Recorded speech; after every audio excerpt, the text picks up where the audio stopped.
friends, in this video I'm going to talk briefly about diastasis recti in postpartum. So what is it, what we can do about it, and then I'm going to show you at the end how to assess on yourself. So 100% of pregnancies will have a separation of the front abs and a stretching of the linea alba. So the linea alba is connective tissue that runs from your xiphoid process down to your pubic symphysis, and it's in between that rectus abdominis, which is the six-pack muscle. And so like I said, 100% of pregnancies will have a separation of that because we're stretching, making room for babe. That's totally normal. In the postpartum period, so usually we will see that stretch stay for about 8 weeks. It takes about 2 months for the tissues to kind of regain their elasticity and sort of come back together. But in saying that, not every woman or person that had a baby will have the exact same as pre-pregnancy. So sometimes there is still a little bit more of a gap than you had before, and that's okay. So that's kind of what I want to get across in this video, that it doesn't matter what it looks like. It matters how the tissue is functioning and how you control your core and pelvic floor in activities and in working out. It doesn't matter if there's a separation, if that makes sense. So you have different layers of muscles. So you have your rectus abdominis, which is the one I said, which gets the separation in it, and the linea alba. That's the top layer.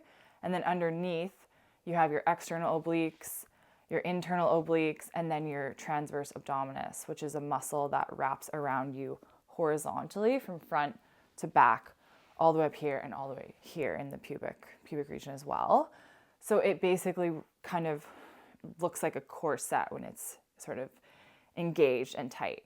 So if you activate your transverse, your obliques, your diaphragm, and your pelvic floor properly, quote unquote, which I'll talk about, you won't cone or dome, which is what happens in diastasis, and that's what makes diastasis worse. So coning and doming is when we aren't activating those deep core muscles, like I will say properly, even though I hate that word. And then all of your pressure when you're bearing down or whatever it is will come out the front.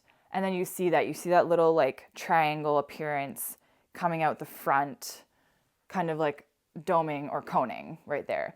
And that's what we want to work towards not doing with proper core and pelvic floor rehab, which is what I help moms with, or people that have had babies with. So just like I said, don't worry if you have a small separation.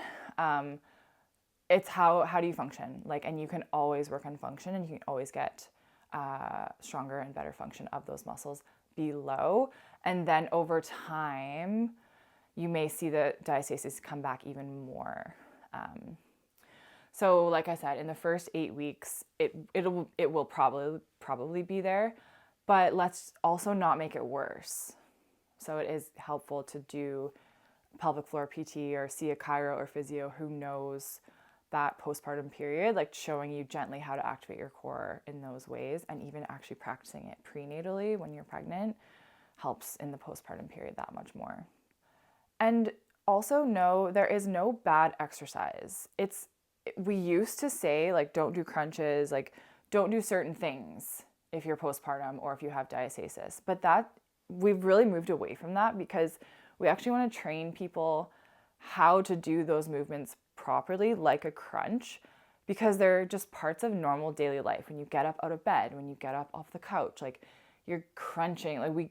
We go up into a crunch lots of times in our day. So rather than say never do that, I would rather, and we should show people how to do it in a way that doesn't put too much pressure in the front. So that's your core and pelvic floor rehab, which is not in this video. But if you need help with that, let me know. So I'm going to show you how to assess on yourself if you have a diastasis. So you're going to lie on your back, and then you're going to take 2 fingers, and you're going to be relaxed, and you're checking basically the width with the 2 fingers from that xiphoid process, pushing all the way down, below, even in your belly button, below the belly button, all the way to the pubic symphysis. Then you're going to check for depth. So then you're going to go fingers like this, and you're kind of sticking in as deep as you can and kind of seeing how many knuckles deep you go. So that's part 1. So you're relaxed and you're feeling for width and depth. And then you're going to crunch and hold it. And then you're going to, again, same thing, check for width, pushing down in between those abs and seeing how many fingers you can get in there. So you're going to start with 2. If it's wider than 2, then you're going to put 3. If it's wider than 3, you're going to put 4. And you're going to measure with your fingers all the way down. And then note where you felt more width. And then you're going to relax. You're going to do it again. And you're checking for depth. So I'm going straight down, looking, feeling. How many knuckles deep can you go in a crunch? So we would consider more than 2 finger widths. So if you can get 3 or 4 or more in width, that would be considered a diastasis recti. And if you can get more than 1 knuckle deep, so if you can get like 2 knuckles deep in there, then that would also, when you're in the crunch, that would also be considered diastasis recti. So like I said, it's just like a cue cue, like, okay, let's work on some core and pelvic floor control, which we should all be doing anyways in postpartum and just all of us humans. So I just like to say, like, don't worry about if there is a diastasis. Just focus on function, focus on doing your exercises, and just managing your intra-abdominal pressure, and things will start to feel better, you'll function better, and everything just over time, like, will be less and less. So yeah, let me know if you have any questions, and thanks for watching. Peace.